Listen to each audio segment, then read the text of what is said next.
Hey everyone, it's Brian from Puente Hyundai. In today's video, we're going to be taking a look at the 2022 Hyundai Kona EV. Now, what we're specifically going to be looking at is how to fold the rear seats.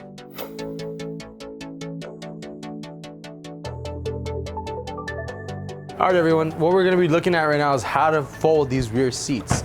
So, what I do need to do first is show you how to take off the cargo cover. Really simple and easy process. Realistically, all you'll do is you'll have a little section up here.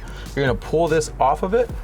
Do it on the exact same side on the right side, and then in here there's a little mechanism. All you would do is just pull up and watch it fold out. So very simple. Now, in order to pull these rear seats, you can do it from here, but you can also do it from inside. All you would do is there's going to be two levers on each side.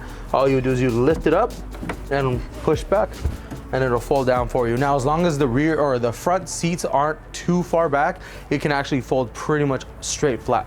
Again, very simple and easy process. All right, everyone, thank you so much for watching today's video. If you guys have any other questions or concerns, please leave them in the comment section below. Thanks again for watching.